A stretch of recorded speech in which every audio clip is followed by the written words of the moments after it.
Okay, guys, so I want to pick up from the C.S. Lewis quote: courage is not simply one of the virtues, but the form of every virtue at its testing point. Okay, so here's the thing: courage comes into play in far more aspects of our lives than we realize. It can be the difference between the relationship that you go after.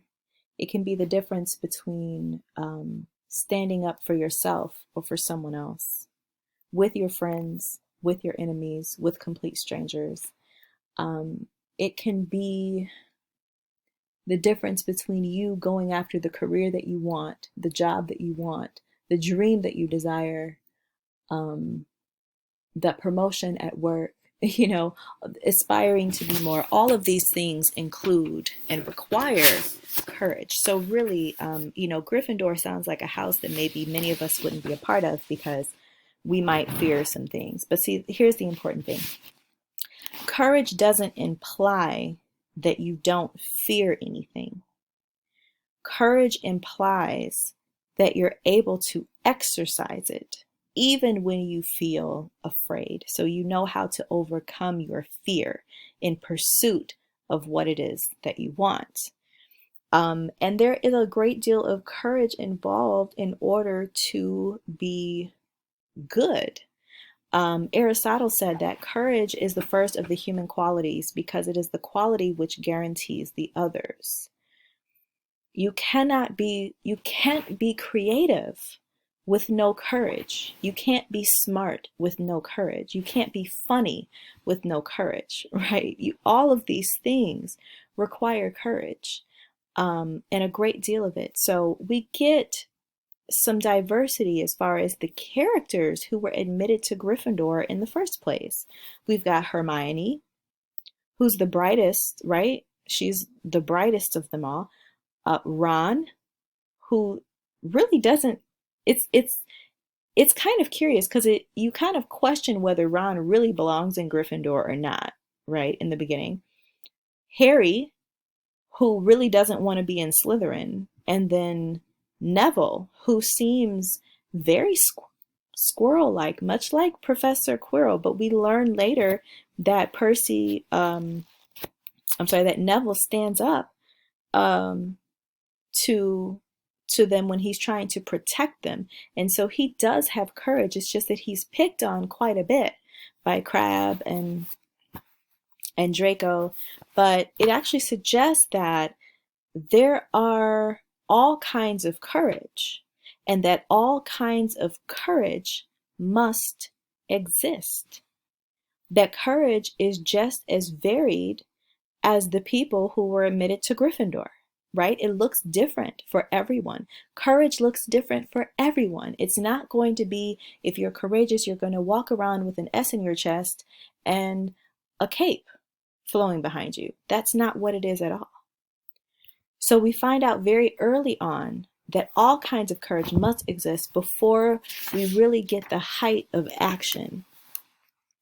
And one of my favorite chapters is chapter 12, The Mirror of Erised. And so I'm going to jump there to chapter 12. It was a magnificent mirror, this is on page 207, as high as the ceiling with an ornate gold frame standing on two clawed feet. There was an inscription carved around the top: Erised stra iru oit ube kafru oit on wosi. His panic finding out now that there was no sound of Filch and Snape, Harry moved nearer to the mirror, wanting to look at himself, but see no reflection again. He stepped in front of it. He had to clasp his hands over his mouth to stop himself from screaming. He whirled around. His heart was pounding far more furiously than what the book had screamed, for he had not seen only himself in the mirror, but a whole crowd of people standing right behind him. On page 209, they looked at him smiling, and slowly Harry looked into the faces of the other people in the mirror and saw other pairs of green eyes like his, or noses like his, even a little old man who looked as though he had Harry's knobby knees. Harry was looking at what he wanted more than anything in the world. He was looking at his family for the first time in his life. Now, you know I'm a fan of mirrors in stories, especially in children's books and in children's tales. I love a mirror that acts like a character in the book, right? The mirror of Erised is like a character. It shows whoever looks into it what they want the most. And in this case, we know exactly what that is.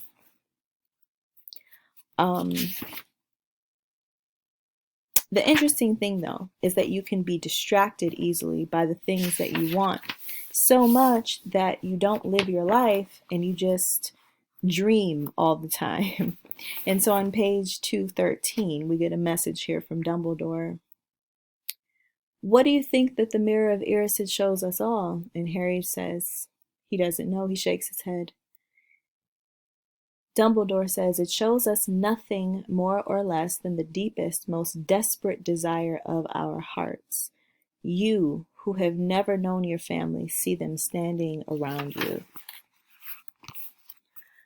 And so Dumbledore beckons him not to look for the mirror again. He hides it again, and he says, please don't. Please don't look for it. If you ever do run across it again, at least now you'll be prepared. But he says, it does not do well to dwell on dreams and forget to live. Remember that. And so Dumbledore looks in the mirror, and Harry asks what he sees when he looks in the mirror. And Dumbledore says, oh, I see myself holding a pair of thick woolen socks. And Harry just kind of stared at him. And Dumbledore says, oh, one can never have enough socks. Another Christmas is come and gone, and I didn't get a single pair. People will insist on giving me books. Now, of course, we know that Dumbledore is not telling the truth here, right?